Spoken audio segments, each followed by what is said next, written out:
My siblings emptied Mom's bank accounts while I cared for her 24/7. Let the saint pay the bills. They laughed on a call I overheard. They thought they left me with nothing, but they forgot about the power of attorney. Power of a Flirtey and the account Mom secretly opened for me years ago, which now contains. Exhaustion has a way of making you hear things that aren't there. Except tonight, I definitely heard my sister's voice through Mom's baby monitor, crystal clear and dripping with mockery. Let the saint pay the bills now. I'm Savannah, and I haven't slept more than 3 consecutive hours in the past 8 months. That's how long it's been since Mom's diagnosis, since I moved back home to become her full-time caregiver. My siblings promised to help, but their version of help consists of occasional Venmo transfers and emoji-filled text messages asking how Mom's doing. Did you get my transfer? Lily texted earlier today. $200 for groceries. Tell Mom I love her. I stared at my phone thinking about the $1,800 pharmacy bill sitting on the kitchen counter. Got it. Thanks, I replied, adding a heart emoji because that's what good sisters do. The baby monitor crackled again. Mom was supposed to be sleeping, but I could hear multiple voices in her room. She's such a martyr. Lily's voice came through. Always has been. Remember when she gave up that scholarship to community college because Mom had the flu? Classic Savannah, Jonas chuckled. Hey, did you move the last bit from the savings account?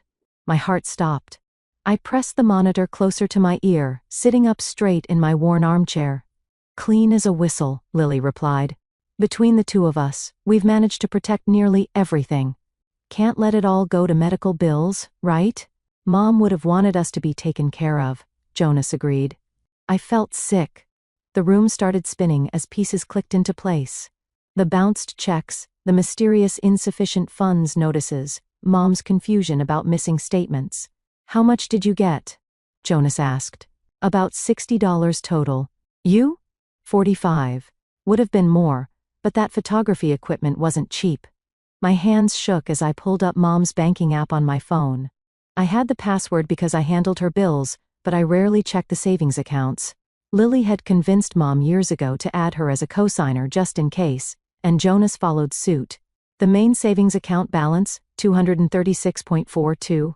Remember when she tried to lecture me about fiscal responsibility? Lily laughed through the monitor. God, that was rich. Speaking of rich, did you see her face when I showed up in the new BMW? The one you bought with Mom's CD money? She thinks I got a promotion at work. Meanwhile, little sister's driving that same beaten-up Corolla. I clicked through other accounts, my vision blurring. Empty, empty, empty. They'd been systematically draining everything for months, maybe years. The monitor crackled again, Mom's voice, weak but clear. Lily? Jonas? Is someone there? Just checking on you, Mom? Lily's voice softened instantly. Go back to sleep. Where's Savannah? Probably passed out somewhere. You know how dramatic she gets about being tired. I heard footsteps, then the closing of Mom's door. My siblings' voices faded as they moved down the hallway. We should get going, Jonas said. Savannah might come up soon. Please, she's probably writing in her diary about how hard her life is. Their laughter faded. The front door opened and closed. Through my window, I watched Lily's BMW pull away, followed by Jonas's leased Mercedes. My phone buzzed. Another text from Lily. Stop by to see Mom. She was sleeping so peacefully. You're doing such a great job, sis. I started to type, how dare you, but deleted it. My hands were trembling too hard to text anyway. Instead, I walked to Mom's room, my sock feet silent on the carpet. She was awake, staring at the ceiling. Did you hear them? She whispered as I approached. Yes. I'm so sorry, Savannah. Her hand found mine in the darkness. But do you remember what I told you? About the safe house? I froze. 3 years ago, Mom had pulled me aside after her first cancer scare. She'd whispered something about a folder, about waiting for the right moment. I'd dismissed it as medication-induced confusion. Check my filing cabinet, she said now, her voice stronger. Bottom drawer, the folder marked safe house. Mom, you need to rest. Now, Savannah. Her grip tightened on my hand. Before they come back, before they take everything, I kissed her forehead and went to the cabinet. The folder was there, thick with documents I couldn't make out in the dim light. My phone buzzed again. Jonas this time. Thanks for holding down the fort, sis. Don't work too hard. I stared at the message, then at the folder in my hands. Something inside me shifted, a lifetime of being the good sister crumbling away. Game on. The documents in the safe house folder felt heavy in my hands as I spread them across the kitchen table. Dawn was breaking outside, and I hadn't slept a minute. My coffee had gone cold hours ago. Power of attorney forms, bank statements, investment account details, all notarized, all dated 3 years ago. And a handwritten note from Mom: when they show their true colors, call Randall. He knows what to do. My phone rang, making me jump. Lily. Hey, sister dearest. Her voice was syrupy sweet. Just checking if you need anything. Jonas and I were thinking of stopping by later. Actually, I kept my voice steady. I was looking at Mom's accounts. There seemed to be some discrepancies. A pause. What do you mean? Large withdrawals, missing funds, nearly $100,000 gone. Oh, honey. Her tone shifted to concerned. You're exhausted. You're seeing things. Maybe you should take a break. Jonas and I can watch Mom for a weekend. I have the statements right here, Lily. Listen, she said, dropping the sweetness. Mom asked us to help manage her finances. We're protecting her assets. You're too emotional about all this. By emptying her accounts? Don't start drama, Savannah. It's not a good look on you. I hung up and texted Jonas. We need to talk about Mom's money. His reply came instantly. Don't know what you mean. Been helping with bills when I can. Maybe you need some rest? Same script. Different actor. My hands shook as I opened the final document from the folder. Information for an account I'd never seen before at a private investment firm. Below the account number was a post-it note in Mom's precise handwriting for my daughter who sees clearly. The phone rang again. Unknown number. Savannah? A male voice. This is Randall Quinn, your mother's attorney. My heart skipped. How did you? I've been monitoring the accounts. Your mother asked me to watch for unusual activity. When the primary savings was drained last night, it triggered an alert. You knew this would happen? Your mother knew. She's been planning for this possibility since her first cancer scare. She made me promise not to intervene until they took everything. She wanted, he paused. She wanted them to show you who they really were. I gripped the phone tighter. What do we do now? Check your email. I'm sending you documents to sign. Once they're notarized, you'll have full power of attorney and control of all accounts, including the one they don't know about. The investment account? $850,000. Your mother's been quietly funding it for decades. Lily and Jonas have no idea it exists. My legs went weak. I sank into a chair. There's more, Randall continued. We have records of every unauthorized withdrawal they've made, every transfer, every lie. The question is, what do you want to do about it? Before I could answer, I heard Mom calling from upstairs. One moment, I told Randall. I found her sitting up in bed, more alert than she'd been in weeks. Did you open it? She asked. Yes, Mom, why didn't you tell me? Because you needed to see it for yourself. She took my hand. I've watched them manipulate you since you were children. Always taking, always lying, always making you doubt yourself. But you stayed. You cared. You saw clearly. We could press charges, I said. Get the money back. No. She squeezed my hand. That's not the way. Remember when you were little and Lily broke your dollhouse? What did you do? C waited until Christmas and gave her my new one. She was so excited. Then I told everyone how she'd broken the first one. Exactly. You showed everyone who she really was, but made it impossible for her to play the victim. Mom smiled. The money they stole, let them keep it. We have something better planned. I went back to the phone. Randall, let's do this quietly. No charges, no confrontation, not yet. I understand. I'll have everything ready this afternoon. And Savannah, your mother was right about you. After hanging up, I sent a text to both siblings. You're right. I'm probably just tired. Everything's fine. Love you both. Lily replied first. That's our sensible sister. Get some rest. Jonas followed. Knew you'd understand. Family first. I set my phone down and looked at the stack of documents. Proof of their theft, their lies, their manipulation, years of it. But now I had something they didn't: the truth, the power, and most importantly, time. Mom called down from upstairs. "Savannah, can you bring me some tea?" "Coming, Mom." I gathered the documents, securing them in my laptop bag. As I prepared her tea, I smiled for the first time in months. They wanted to play games with money? Fine. But they forgot who taught me how to count. Randall's office smelled like old leather and coffee. He spread documents across his mahogany desk while I sat across from him, trying to process everything. "Your siblings have been busy," he said, pointing to a transaction history. "Jonas transferred most of his share into his photography business, which, by the way, hasn't filed taxes in 2 years. And Lily?" He slid another paper forward. "She's been shopping for a yacht." "A yacht?" I almost laughed. "She gets seasick on ferry rides. It's about status." Randall leaned back. "But here's where it gets interesting. They used your mother's accounts for personal expenses, claiming they were business investments. That's fraud. Mom doesn't want them prosecuted. No. But we can use it as leverage. First step, freeze their access to any remaining accounts." My phone buzzed. A text from Lily. "Hey. Tried to transfer Mom's prescription money, but the account's locked. What's going on?" "Don't respond yet," Randall advised. "We need one more person on our team."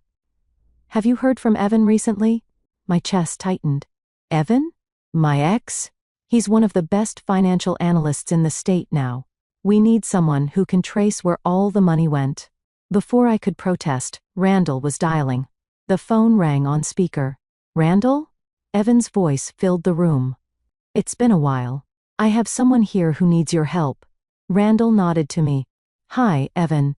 My voice came out smaller than I intended. Silence. Then, "Savannah? Is this about your mom?" "Sort of. It's about my sibling stealing her money." "I'm free for lunch," he said without hesitation. "The cafe on Pine? 1 hour?" I looked at Randall, who nodded encouragingly. "Okay." The cafe was busy when I arrived.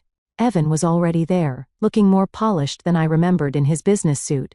His face softened when he saw me. "You look tired," he said as I sat down. "Thanks. That's exactly what every woman wants to hear." He smiled.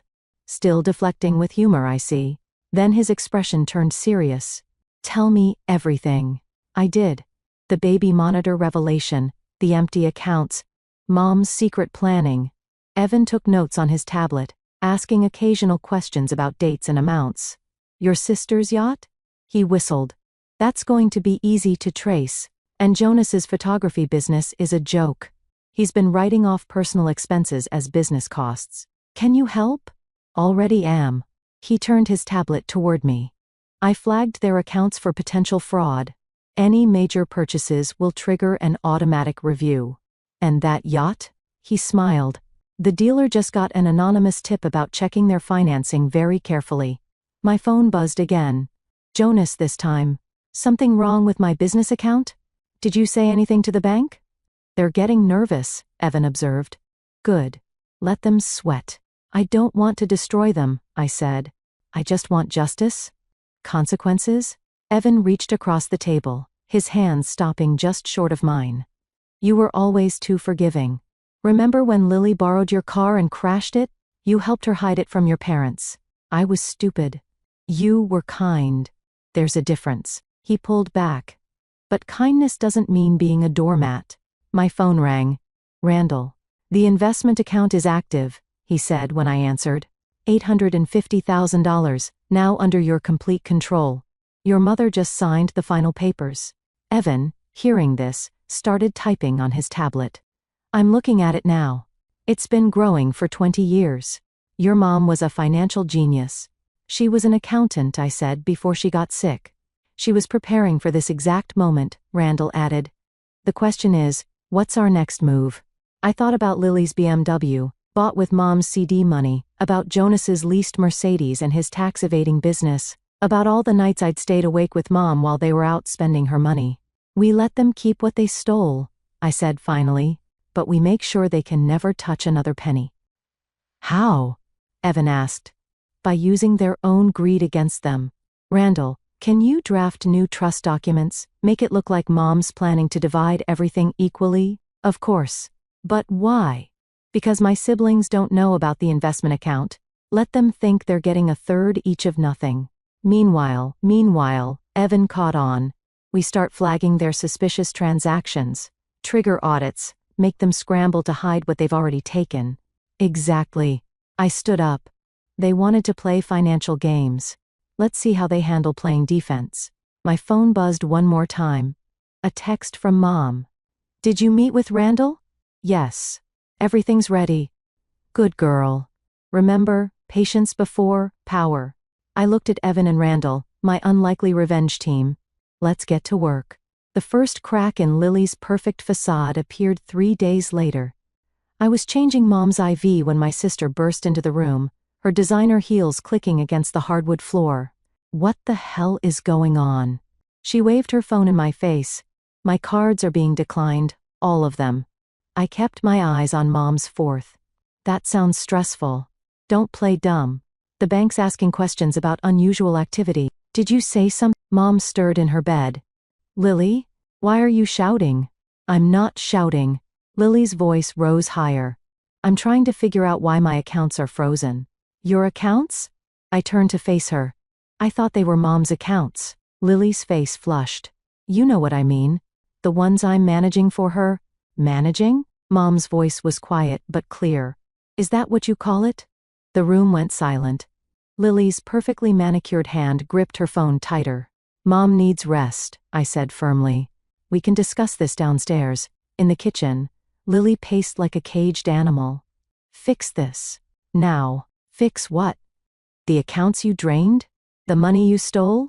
I didn't steal anything. I was protecting Mom's assets. My phone buzzed. A text from Jonas. My business account's locked. What did you do? Looks like Jonas is having similar problems, I said, showing Lily the message. This isn't funny, Savannah. I have payments due. The yacht, she stopped herself. The yacht? I raised an eyebrow. What yacht? The doorbell rang. Evan stood on the porch, laptop under his arm. Am I interrupting? Who's this? Lily demanded. Evan rose, financial analyst. He set his laptop on the kitchen counter. I've been reviewing some interesting transactions. You have no right. Actually, I cut in. I have power of attorney now, which means I have every right. Lily's face went from red to white. Since when? Since Mom signed the papers last week. She was very clear-headed that day. Wasn't she, Evan? Crystal clear, he confirmed, opening his laptop. Now about these transfers to offshore accounts. This is ridiculous.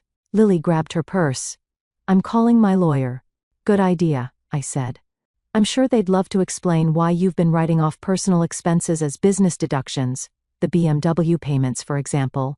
She froze at the door. You're bluffing. Am I? I pulled out my phone. Should we call the IRS and find out? The front door slammed so hard the windows rattled.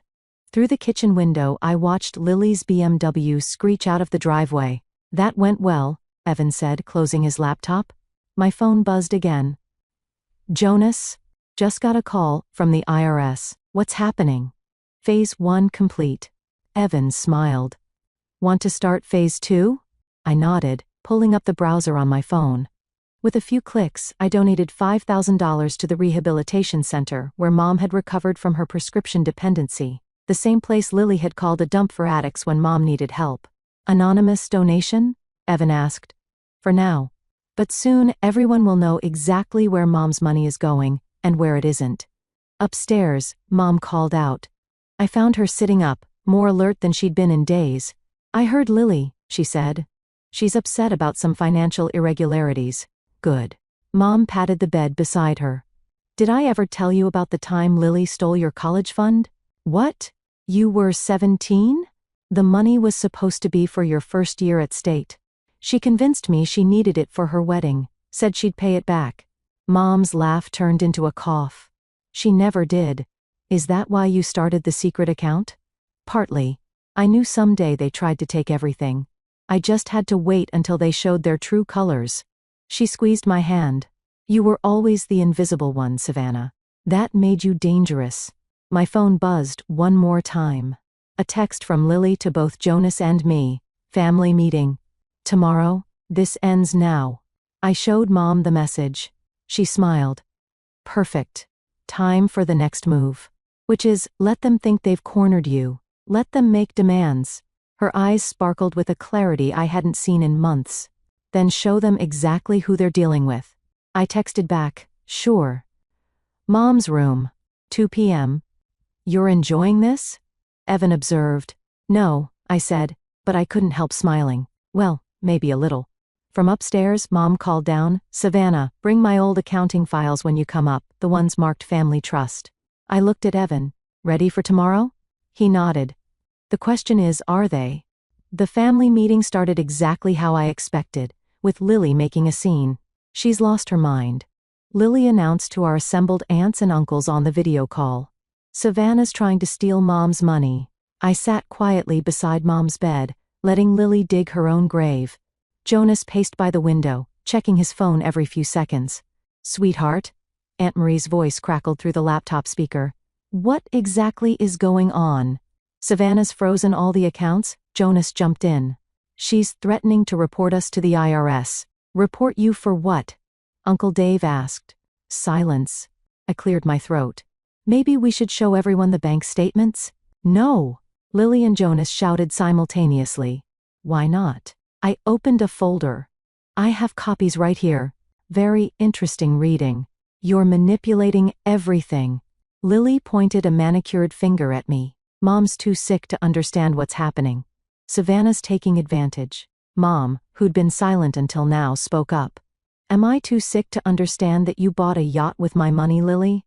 The video call went deadly quiet. Or that Jonas hasn't paid taxes on his photography business in 2 years. Mom continued. The business he funded with my retirement account? Mom, Jonas stepped forward, I can explain. Explain what? I pulled out more documents. The $45,000 you transferred to your personal account, or the $60,000 Lily took for her BMW. You don't understand. Lily's voice cracked. We were protecting the money from medical bills. By spending it on yourself? Aunt Marie's shock was visible even through the grainy video. Lily, how could you? Show them. Mom nodded to me. I held up bank statements to the camera. Here are the transfers, dates, amounts, account numbers, everything. Those are fake. Jonas lunged for the papers, but I moved faster. Really? I pulled up an email on my phone. Should I forward these to the family, including the text messages where you both bragged about cleaning out Mom's accounts? Lily's face crumpled. I needed that money. Do you know how expensive it is to maintain my lifestyle? Your lifestyle? Uncle Dave's voice boomed through the speaker. That was your mother's medical money. It was going to be mine anyway. Lily shouted, then froze, realizing what she'd said. The video call erupted in voices. Aunt Marie was crying, Uncle Dave was demanding answers, our cousins were typing furious messages in the chat. That's enough, Mom said quietly. But everyone fell silent. Lily, Jonas, you've shown exactly who you are, not just to me, but to everyone. Mom, please, Jonas started. I've already changed my will, she continued. And before either of you try to challenge it, remember everything you took, every transfer, it's all documented. Do you really want that becoming public record? Lily grabbed her purse. This isn't over. Actually, I stood up, it is. The yacht dealer called. They're canceling the sale due to financial irregularities. And Jonas? The IRS wants to schedule an audit. Jonas slumped against the wall. You can't do this. I already did. I turned to the video call. I'm sending everyone copies of the bank records, not for revenge, but for truth. They need to know who they're dealing with. You self-righteous bitch. Lily lunged at me, but Aunt Marie's voice stopped her. Lily, one more step and I'm calling the police myself. Mom reached for my hand. Savannah has power of attorney now. She's in charge of everything. Everything? Jonas whispered. Everything, I confirmed. Including the trust you don't know about. Lily's mascara was running. What trust? The one Mom set up years ago. The one you'll never see. I opened the door. Now get out. Both of you. They left, Lily's sobs echoing down the hallway. On the video call, our relatives were silent, processing everything. I'm sorry you all had to see this, Mom said to the screen. But the truth needed to come out. One by one, our relatives expressed their support, their shock, their anger at Lily and Jonas. When we finally ended the call, Mom looked exhausted but satisfied. You did well, she said. I learned from the best. I adjusted her pillows. Rest now. My phone buzzed with a text from Evan. Just heard from the bank. Lily's trying to access the trust account. I smiled, typing back. Let her try. The only thing she'll find is proof of everything she stole. Mom was already drifting off to sleep, but she mumbled, Remember, sweetheart, the best revenge is making them face themselves, I finished. Outside, I heard Lily's BMW start up, then stall. Apparently, she couldn't even afford an oil change anymore. Karma really does come full circle. Someone tried to access the trust account last night, Evan announced, setting his laptop on the hospital waiting room table from Jonas's IP address. I looked up from my coffee. Did they get in? No. But they triggered our security protocol. The attempt was logged and sent directly to Randall. Amateur hour, Audrey, Mom's nurse said as she joined us. Your brother doesn't sound very tech-savvy. He's desperate, I replied. The IRS froze his business accounts yesterday. My phone buzzed. Jonas, we need to talk. Now. Don't respond, Evan advised. But another message came through. Jonas, I have emails from Mom about the trust. Either we meet, or everyone sees them. I showed Evan the messages. He frowned. It's a bluff, maybe. I stood up. But I want to hear what he has to say. The hospital cafeteria was nearly empty when Jonas arrived. His usually immaculate appearance was disheveled, his designer clothes wrinkled. Show me the emails, I said as he sat down.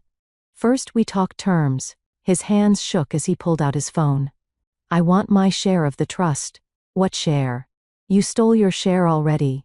Don't play dumb, Savannah. Mom's hidden account. The big one. I leaned back. Prove you know about it. He turned his phone toward me. There was indeed an email from Mom's account, mentioning a trust worth nearly $1 million. Interesting, I said. When was that email sent? Last week, I had a friend recover deleted emails from Mom's account. You hacked Mom's email? I did what I had to do. He slammed his hand on the table, making other patients jump. You think you're so perfect, so righteous, but you're stealing everything for yourself. Like you stole from Mom's retirement? That was different. I needed your photography equipment? Your Mercedes? Tell me, Jonas, how many paying clients do you actually have? His face reddened. This isn't about my business. Actually, it is. I pulled out my own phone. Because that email? It's fake. Mom hasn't used that email account in 2 years, and your little hacking attempt just triggered a federal investigation into computer fraud. The color drained from his face. You're lying. Check your phone. As if on cue, his phone buzzed. His hands trembled as he read the message. He swallowed hard. That's from my lawyer. Apparently, hacking into email accounts is a serious crime, especially when combined with financial fraud. You set me up. No, Jonas. You did this to yourself. I stood up. Oh, and those business accounts you've been using to dodge taxes. The IRS has everything. Wait! He grabbed my arm. Please, I'll lose everything. Like Mom almost lost everything? I pulled away. The difference is, she had me. Who do you have, Jonas? Evan was waiting outside the cafeteria. Everything okay? Fine. Just watching karma in action. My phone buzzed again. Now it's Lily's turn. The text was from an unknown number. Meeting in Mom's room. 5 minutes? Don't make me come find you. Mom was awake when we arrived with Lily already there, sitting primly in the visitor's chair. Hello, sister. Lily smiled, but it didn't reach her eyes. I've been having a lovely chat with Mom about family loyalty. Really? I checked Mom's vital signs on the monitor. How's the yacht shopping going? I've been doing some thinking, Lily continued as if I hadn't spoken. Maybe we got off on the wrong foot. We're family after all. Is this the part where you threaten me again? Threaten? No. No. She pulled out an envelope. This is a peace offering, a contract. We split everything 3 ways, the trust, the house, everything. Sign it, and all this ugliness goes away. Mom made a sound that might have been a laugh. What's funny, Mom? Lily asked. You still think you're in control? Mom's voice was weak, but clear. You never did understand the difference between love and leverage. What's that supposed to mean? I took the envelope from Lily's hand and tore it in half. It means no. You'll regret this. Lily stood up, her designer dress rustling. Both of you. Like we regret trusting you? I stepped closer. Or like you'll regret the tax audit that's coming. She froze at the door. What audit? The one triggered by your yacht application. Turns out your income doesn't match your spending. Funny how that works. After she stormed out, Mom reached for my hand. You got a letter today, she whispered, in my drawer.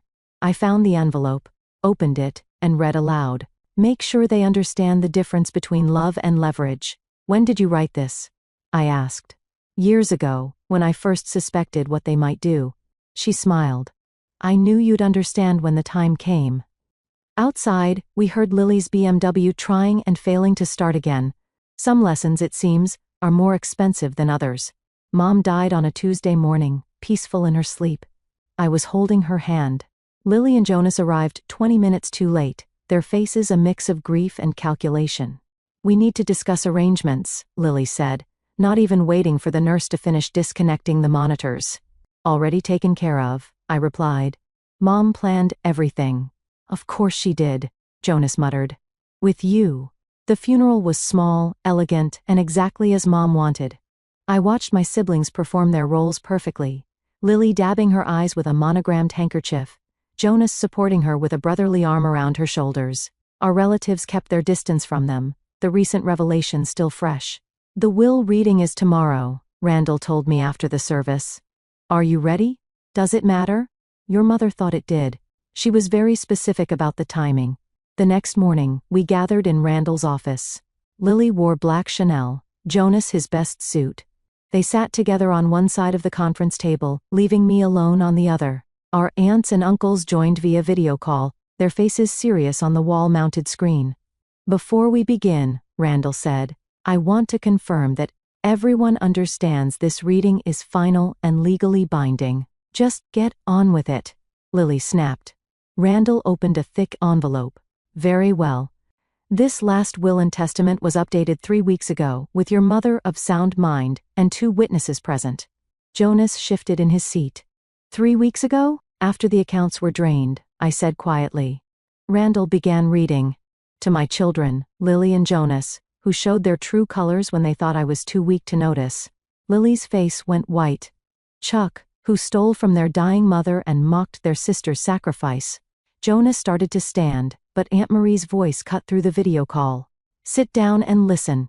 I leave you exactly what you deserve. Nothing. The room erupted.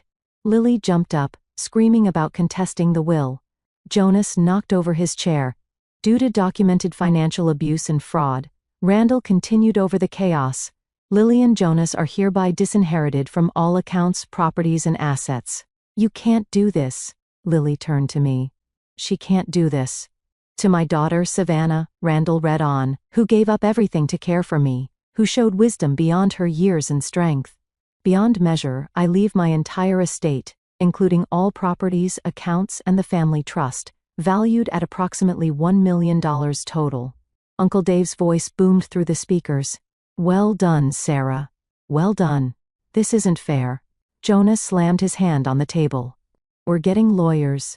I have documentation of every fraudulent transfer, Randall said calmly. Every stolen dollar, every forged document. Would you like those made public in court? Lily collapsed into her chair, mascara running. Mom wouldn't do this to us. Mom? I stood up. Mom gave you chances. She watched you drain her accounts. She let you show everyone exactly who you are. This isn't her doing this to you.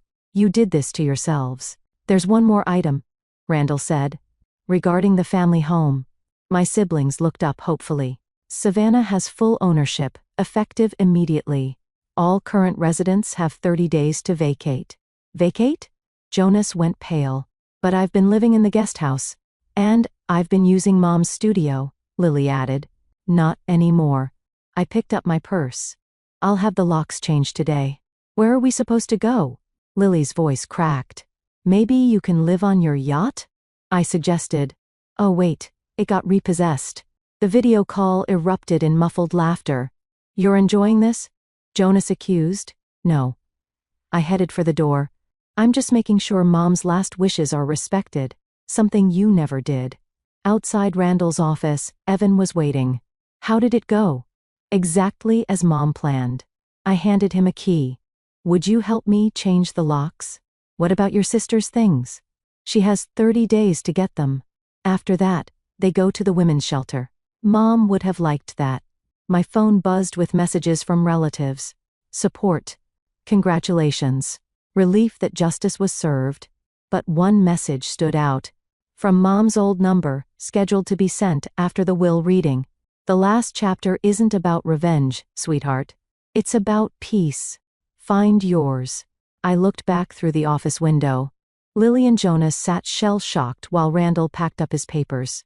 They'd lost everything: money, status, family trust. But somehow, watching them, I felt no satisfaction. Just a quiet certainty that Mom's final lesson had been taught. Ready to go? Evan asked. Yes, I said. It's time to close this chapter.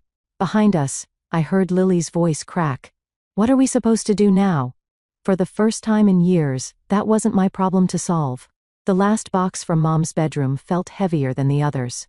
Inside, beneath old photos and faded letters, I found her favorite scarf, the soft blue one she wore to my college graduation, the only one she'd attended. My phone buzzed, a text from Jonas. Please, just talk to me. I set the phone down without responding. Through the window, I watched the moving truck pull up to the guest house where he'd been living.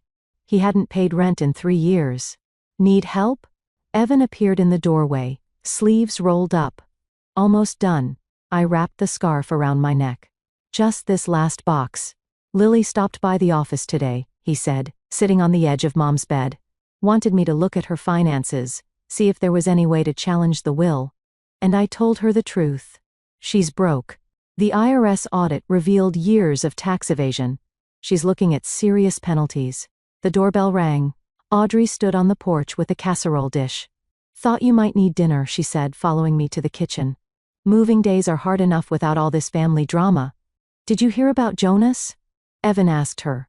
The photography studio bankruptcy? Hard to miss. It's all over the local business news. My phone buzzed again. Lily this time. They're repossessing my car. I need help. Still not answering them? Audrey noticed me silence the phone. What's left to say? The sound of a car door slamming made us all look outside. Jonas stood in the driveway watching the movers empty his living space. I should talk to him, I said. Want backup? Evan offered. No. This needs to be between us. Jonas looked older somehow, his designer clothes replaced by worn jeans and a faded t-shirt. They're taking everything, he said as I approached. You knew this was coming. I have nowhere to go. That's not true. I handed him a business card. This organization helps people get back on their feet. Real jobs, not fake photography studios. He stared at the card. Why are you helping me? Because Mom would want me to. But Jonas? I met his eyes. This is it. The last time I help. Lily's worse off than me, he said quietly. She's talking about moving in with her ex, the one who cheated on her? Karma's a bitch, right? He tried to smile, but couldn't quite manage it. No, Jonas. Karma's just the bill coming due. Back inside, Evan and Audrey had set the table for dinner. The casseroles steamed invitingly. One more thing before we eat, I said, pulling out Mom's laptop. I need to send an email. The message was simple. A donation to the elder care facility where Mom spent her final weeks equal to the amount Lily and Jonas had stolen. In the dedication field I wrote, in memory of Sarah Bell, who taught us that justice and mercy can coexist. Your mom would be proud, Audrey said, reading over my shoulder. Would she? Sometimes I think I was too harsh. Harsh? Evan raised an eyebrow.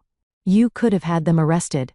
Instead, you let them keep what they stole and gave them a chance to rebuild. Speaking of rebuilding, Audrey nodded toward the window. Jonas was still in the driveway, on his phone. From his expression, the conversation wasn't going well. Lily, I guessed. Probably, Evan agreed. I heard she's been calling everyone for money. Let her call. I closed the laptop. Some lessons have to hurt to matter. My phone buzzed one final time. A message from Randall. Your mother left one last thing. Come by tomorrow. Want company? Evan asked. No. I touched Mom's scarf. I think I know what it is. We ate dinner together, talking about everything except family. Outside, the moving truck pulled away, leaving Jonas standing alone in the growing darkness. He looked up at the house once, then walked to his car. Not the Mercedes anymore, just a basic sedan. You know what Mom used to say about revenge? I asked as he drove away. What's that? Audrey passed me more casserole. That it's like drinking poison and waiting for the other person to die. I smiled. But justice? Justice is like medicine. It might taste bitter, but it heals everyone eventually. Even them? Evan gestured toward the empty guest house. Especially them. I touched the scarf again. They just don't know it yet. The house felt different now, lighter somehow, as if years of hidden resentments had finally lifted. Tomorrow, I'd see what final lesson Mom had left for me. But tonight, sitting with true friends who'd helped me through the darkest days, I realized something. Family isn't always who you're born to. Sometimes it's who you choose to become. And I'd finally chosen well.